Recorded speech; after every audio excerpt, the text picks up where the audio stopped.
Welcome to this Preparing for Adulthood video. My name's Sarah Stevens and I am the Participation Lead working across the SEND Partnership in Hertfordshire. As part of the RISE project, we are looking at preparing for adulthood and in particular wanted to give you some views and opinions from people that are working with and living with the system. So in this short video, what you're going to see is some information around health, the importance of the purple folder as you move forward to adulthood. You're going to see some information for some young people that are at that next step along, stepping into college and also into their first work placements. And you're also going to hear from some teachers and from a job coach from one of our colleges. It's a snapshot of information into preparing for adulthood, the level of importance, the role of the EHCP in the purple folders, and supporting our young people with transition as early as possible in their preparing for adulthood journey. Our thanks go to North Hertfordshire College, to Amwell View and to Lonsdale School, who have all supported in the making of this video. Thank you.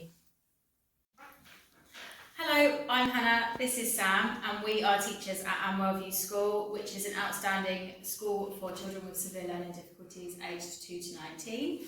Thinking about preparing our pupils for adulthood, how important it is for our pupils to have input into how that looks for them, and how important it is for professionals to have a dialogue with each other to work out what provision is best suited for each pupil's individual needs. I think our transition from post-16 is so massive, and it's really important that we get the pupil's view across, but also share with all professionals involved how we can support that pupil going into a different setting, and the things that we do, such as pupil view forms and getting their opinion across.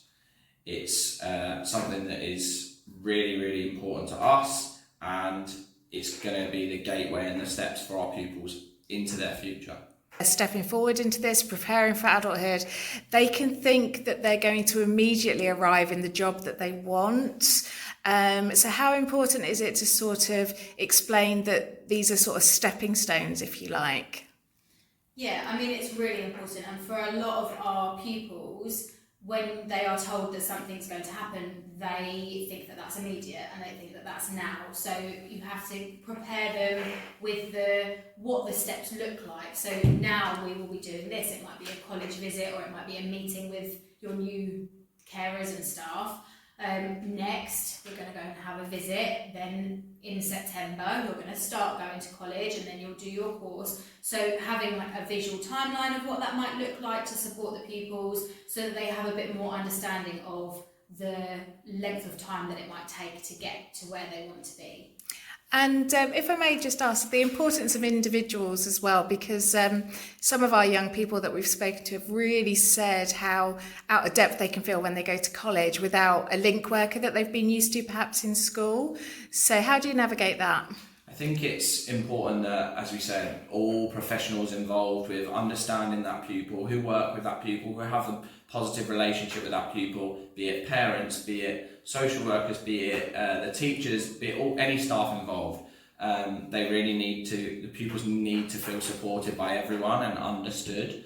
And I think that's important to have those conversations, and during transition conversations, sharing everything, sharing that bank of knowledge that we've had through all the years that the pupils been at our school, but how that will therefore lead into their future. And you need those people with the best intentions at heart, but also that relationship with the pupils who understand really their views, their opinions, what they're concerned about, and how we can support them moving forward.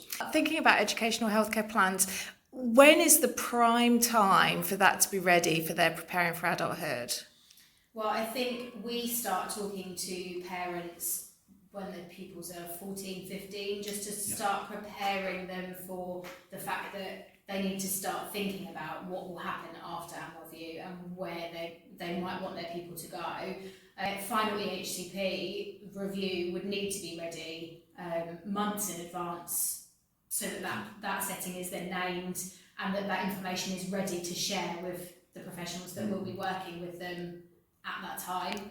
The transition is so in depth, it has to be a conversation over a number of years, because there's so much information and so much we need to do to support our pupils, that conversation has to come early, but also to prepare families, and so they feel reassured and supported throughout it, because it's such a massive life change, and especially when our pupils are here often until they're 19, so often 17 years of their life here. That is such a vast change, so it has to happen slowly, but also with plenty of information and support throughout.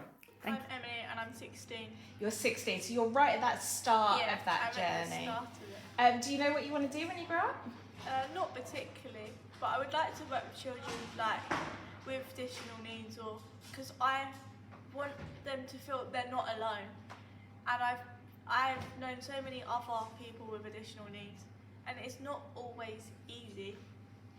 Yeah, we've spoken a lot about that today, haven't we? About it not always being easy. So I think you mentioned that you've got one of the My Health information documents. We know that that's available for 11 to 17-year-olds.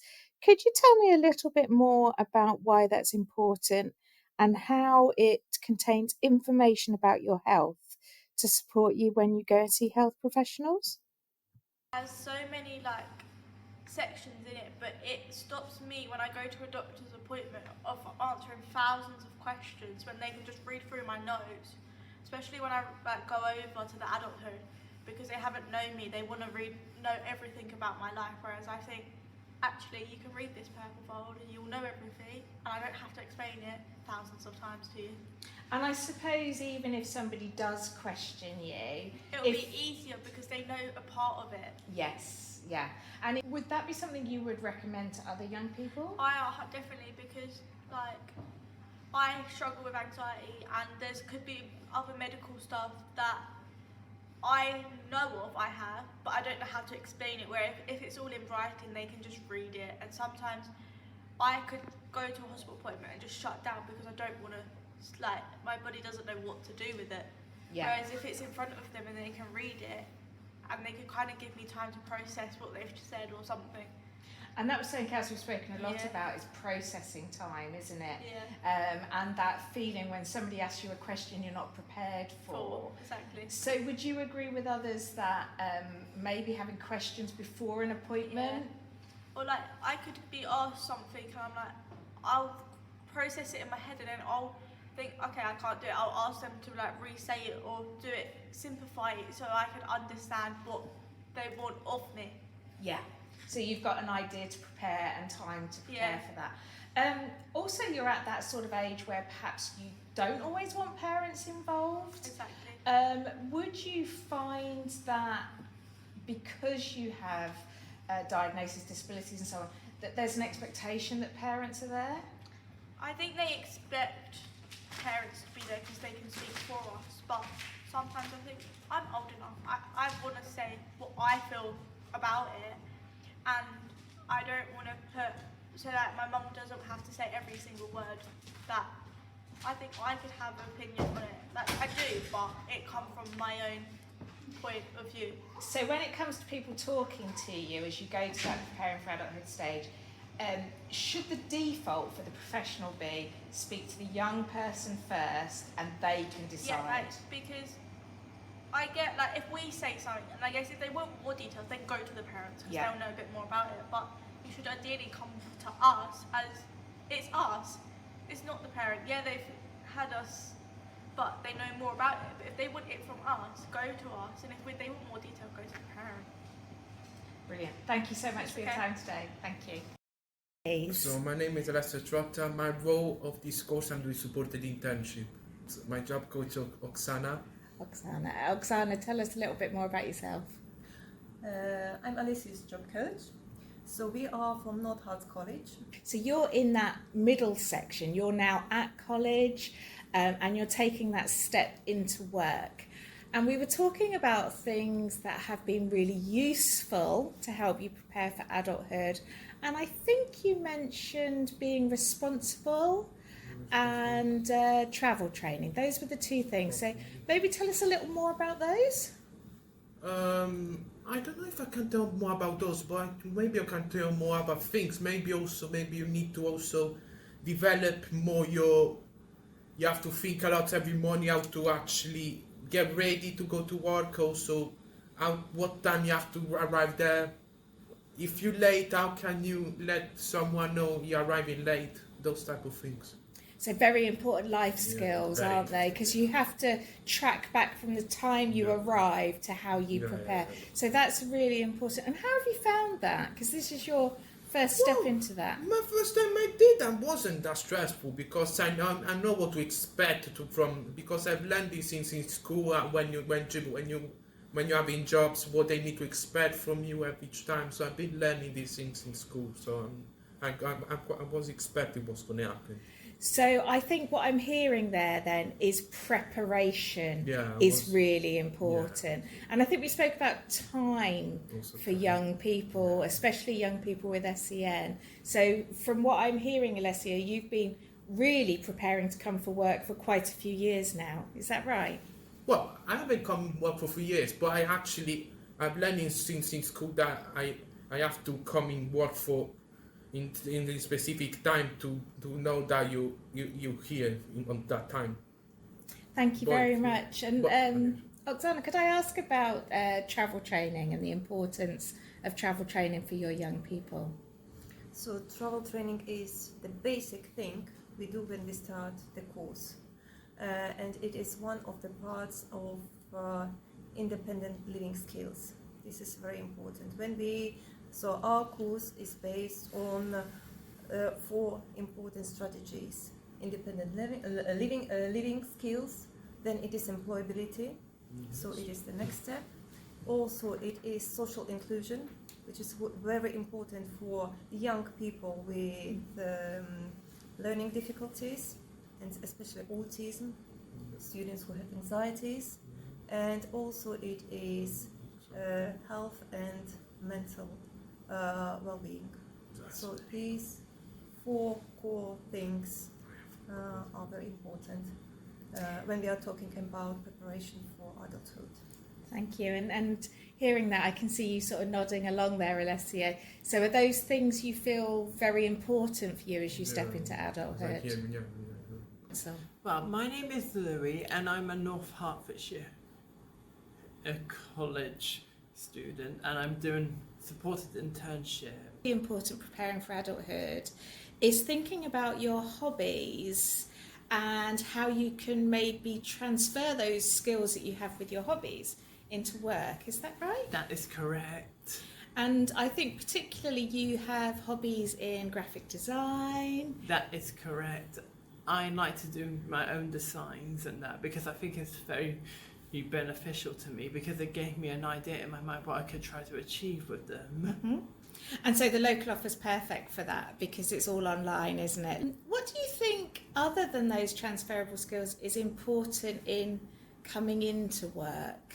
What things do you need to learn to be successful in work? Well, I probably need to know the idea about working in a team and that because ideally I know that you have to be in sync with the team, if that's a way to phrase it. Yes, no, absolutely is a way to phrase it. And you also mentioned, I know that your team are either here with you or they contact you on email, is that right? So do you find that quite supportive? Oh yes, and I have the right idea of how to use the app to get into contact with them. Great, so okay. that is extremely no problem. Yeah. I usually do it mostly every morning, and if the person I'm working with isn't here. Oh, that's a good idea, isn't it? So you've got into a bit of a routine with it.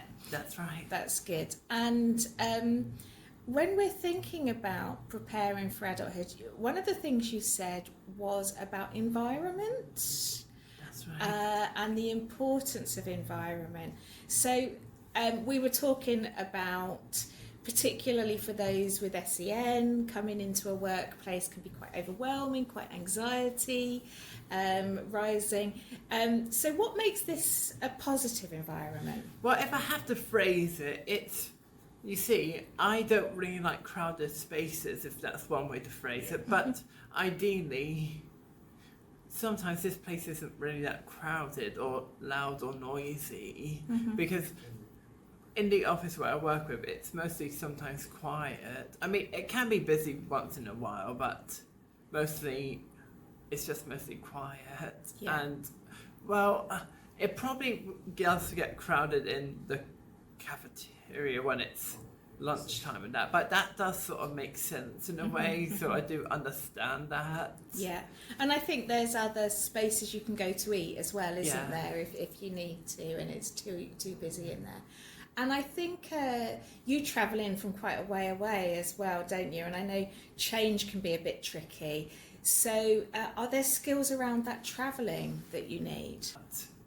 It's not really that much of a problem at the moment, but it might be possible that I need to sort of rearrange some things in case of a train strike or something.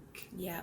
But so you've sort of prepared yourself for those possible things, have you? That's right. Yeah, and does that help then with helping you to feel a bit calmer? Yes, because I've been travelling on the train for quite a while now, so I'm pretty used to it. Yeah, yeah. Thinking particularly about preparing for adulthood in Hertfordshire, is there anything you think you've missed or that other young people could do with when it comes to preparing for adulthood? There might be something that you need to know when going into adulthood, because what you're trying to achieve in that, because I sort of know what I want to achieve when I go into my adulthood and that, and that gives me an idea to just be optimistic